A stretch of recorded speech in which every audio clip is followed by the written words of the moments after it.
Let's see this question. Progesterone present in contraceptive pill is meant for. जो contraceptive पिल में progesterone present होता है वो किसके लिए होता है? चेकिंग ओव्यूलेशन, ओव्यूलेशन को चेक करने के लिए या ओव्यूलेशन को रोकने के लिए होता है। बिल्कुल सही, ओव्यूलेशन को तो वो रुकवाता है ना, ओव्यूलेशन को तो वो रुकवाता है। अब यहाँ पे ध्यान से समझना पड़ेगा।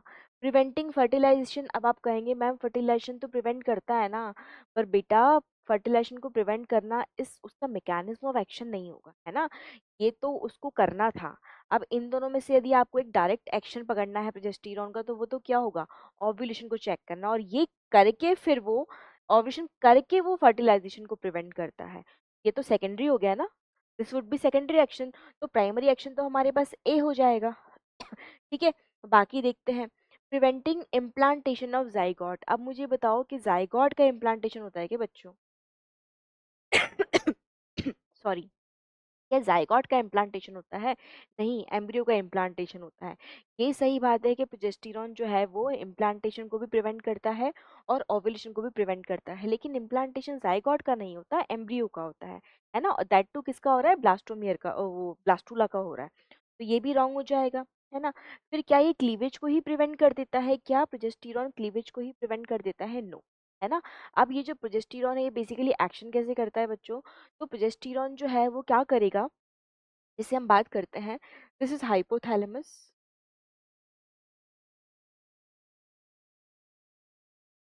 ये हाइपोथैलेमस एक्शन सिग्नल भेजता है एंटीरियर पिट्यूटरी को, और एंटीरियर पिट्यूटरी फिर आगे जाके एफएसएच एंड एलएच रिलीज करता है। ठीक है, और यही एफएसएच एलएच जो आगे जाके क्या करवाएगा, ये फॉलिकल डेवलपमेंट करवाएगा।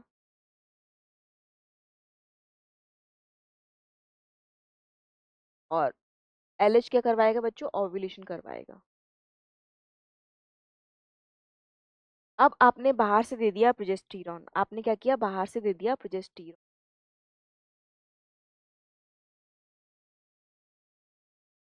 ठीक है, ये प्रोजेस्टेरॉन आपने बाहर से दे दिया, है ना। अब ये प्रोजेस्टेरॉन क्या करेगा, आपका हाइपोथैलेमस कैसे सिग्नल भेज रहा था, जीएनआरएच के, तो ये हाइपोथैलेमस को भी नेगेटिव फीडबैक देगा कि जीएनआरएच के सिक्रीशन को कम कर दो, तो जीएनआरएच का सिक्रीशन हो जाएगा कम। ठीक है, इससे एंटीरियर पिट्यूटरी जो है इसके पास भी क्या जाएगा, नेगेटिव फीडबैक जाएगा, है ना। जब जीएनआरएच गोनेडोट्रोपिन रिलीजिंग हार्मोन ही कम हो जाएगा, तो एंटीरियर पिट्यूटरी क्या करेगी, इस एफएसएच और एलएच के सिक्रीशन को भी क्या कर देगी, कम कर देगी, है ना। तो इसके सिक्रीशन खत्म हो जाएगा, तो जो ओव्यूलेशन है वो नहीं, हाँ, ओव्यूलेशन जो है वो नहीं होगा। ठीक है, अब बेसिकली फॉलिकल डेवलपमेंट भी नहीं हो रहा होगा। जब फॉलिकल डेवलपमेंट भी प्रॉपरली यहाँ पे इसने रोक दिया है, तो उससे क्या होगा बच्चों, कि जो ग्रोइंग फॉलिकल,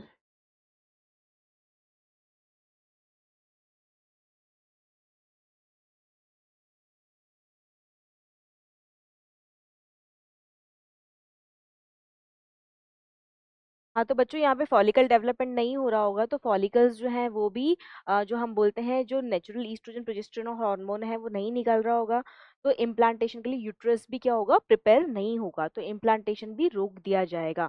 पर बेसिकली यहाँ पे हम इंपॉर्टेंट चीज देखें तो ओव्यूलेशन रुक गया है और इम्प्लांटेशन किसका, एम्ब्रियो का रुकेगा। तो यहाँ पर करेक्ट ऑप्शन हमारे पास क्या हो जाएगा बच्चों, ऑप्शन ए जो है वो करेक्ट हो जाएगा।